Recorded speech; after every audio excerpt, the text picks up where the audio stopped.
You will agree with me that just having hope is not a strategy, and that if you are over 40, waiting is just too expensive.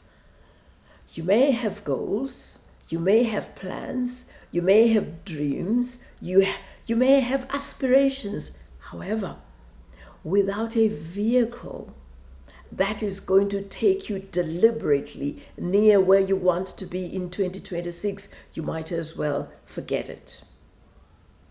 I'm Linda. I'm a lawyer. I'm a former teacher.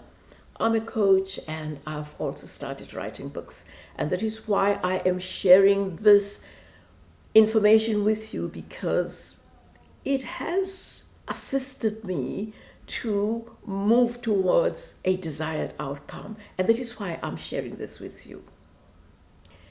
Transformation is not emotional. Transformation is structural. It is a vehicle that gradually moves you to your desired outcome. So, there are 4 areas that I'm going to be discussing with you today. I call them the pillars. The first pillar is clarity of action. The second pillar is persistence of action. The third pillar is measurement and feedback. And then the fourth pillar is designing a supportive environment. So, let us start. Let's start with clarity of action. What does that entail? When I left my 9-to-5 job, I had not clearly articulated mentally and emotionally what I wanted to do and how I wanted to do it. There wasn't clarity of action. Do you know why? Because I was inadequately prepared from moving from being a professional to being an entrepreneur, leaving a 9-to-5 job. And that was very challenging because I had to start from ground zero, clarifying exactly what I wanted to do and what action I needed to take in order to move deliberately to where I wanted to be. I had to read, to do research. I had to even read myself and understand what was making me tick. And I learned a lot about myself, because even my thinking was not helping me to move forward. I was anxious. The thoughts just came flooding, thoughts of anxiety, of worry, of fear, of literally putting me in a tight spot that you're going to fail. However, that helped me quite a lot, because I had to broaden the probe, if I could put it that way, and read a lot and watch videos of like-minded people. I didn't discuss the matter with my family because I knew exactly where they were going to be coming from, fear and discouragement. So I stayed away from this. I kept quiet for a long time and did research in order to have clarity of action. And that was it was helpful when I finally decided to register for a 12-month course, which was very supportive, and it gave me direction, encouragement. It challenged me to take one step at a time and even re-evaluate my values, conditioning, etc. And confidence started building when I started having clarity of action.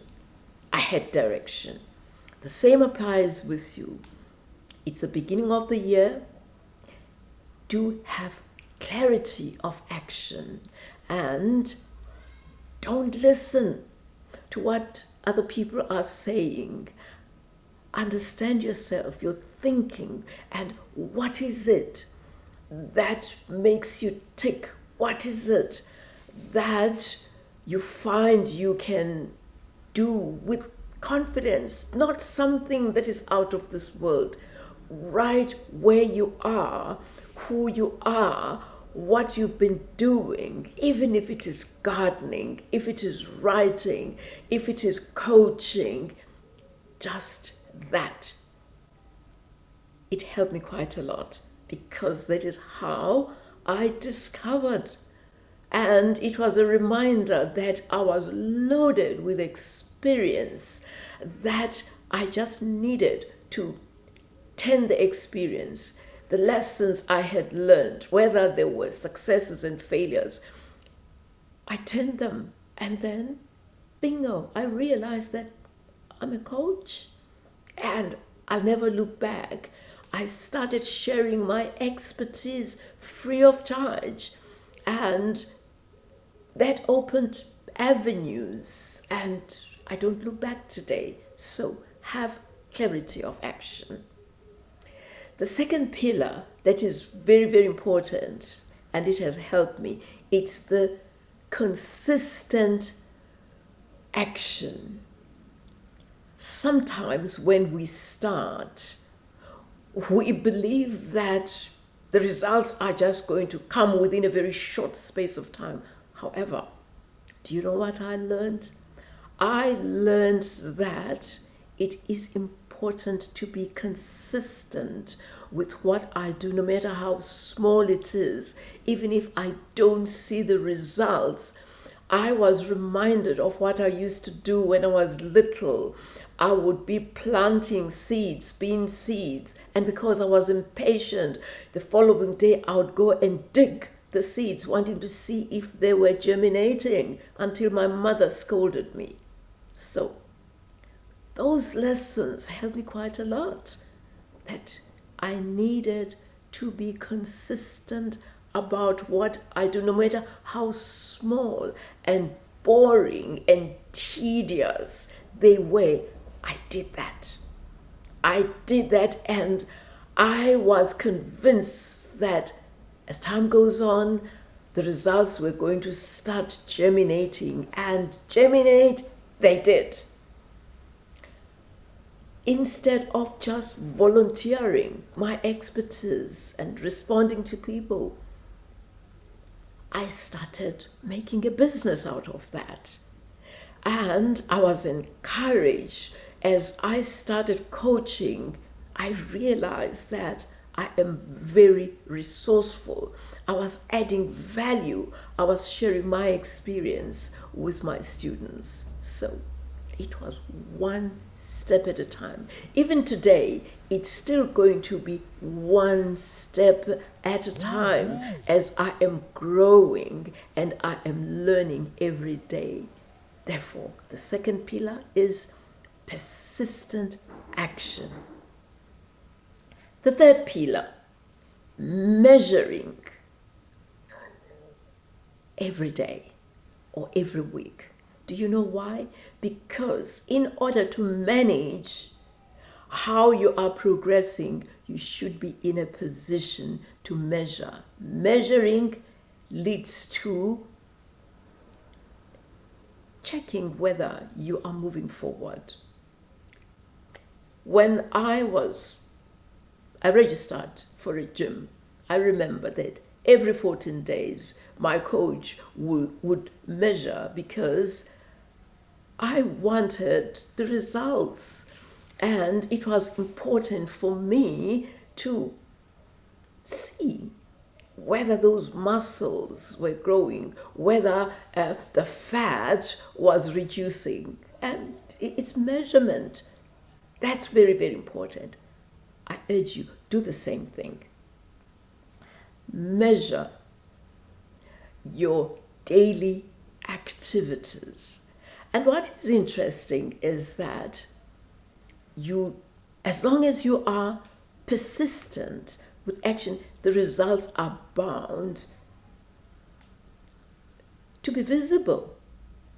Or for you just to feel that you are shifting. And I like that, because when the energy, the confidence shifts, you then realize that there is something happening, something exciting, something that is moving you closer to where you want to be. Another example, I used to shy away from checking how I was spending money, the income, the expenditure. When I became very, very serious about where I wanted to be, I became realistic that it was important for me to measure how I was managing money. Was it prudent? Was it helping me to grow, to save, and be comfortable, be about how I was spending, or because previously it was just the money was coming, it was going. So measuring was very, very important. And today I urge you, don't shy away from measuring everything, no matter how small it is, no matter how little that step or result. And you know what? Celebrate that. I did. I started celebrating saving and being automated. Oh, I learned to pay myself first. Something that I thought was very selfish. And I did that. And today, it's easy. And I would like you to be joyful when it comes to that. I would like you not to shy away from checking your income and expenditure so that you prune unnecessary expenditure. So measuring is very important, because if you do that, then you are able to manage your activities, your decisions, and you ask yourself if they are moving you nearer to where you want to be. The fourth pillar, designing an enabling or supportive environment. I cannot underestimate this. Before I elaborate, please remember to press the like button and subscribe so that we continue making videos along these lines. Right. Let's go back to the fourth pillar of designing an environment that is supportive. It is very important for you to accept. Sometimes it's going to be difficult that there are people who do not add value to your life. They may be toxic friends, they may be family members who discourage you when you share prematurely what your plans are. It may be a noisy area that no longer aligns with the discipline you have embarked on. For example, I write books, and it is important for me to have routine and be disciplined about settling down in writing. So don't feel guilty if you are in that environment. Don't feel guilty if you don't take calls. Don't feel guilty if, for instance, those people who just chat and scroll online are no longer your friends. Not that you're supposed to judge them harshly. However, know what suits you. Create an environment that is supportive and consistent and aligned with where you want to go. So, in a nutshell, these 4 pillars: taking action, consistent action, measuring, how you are faring, and designing an environment that is supportive.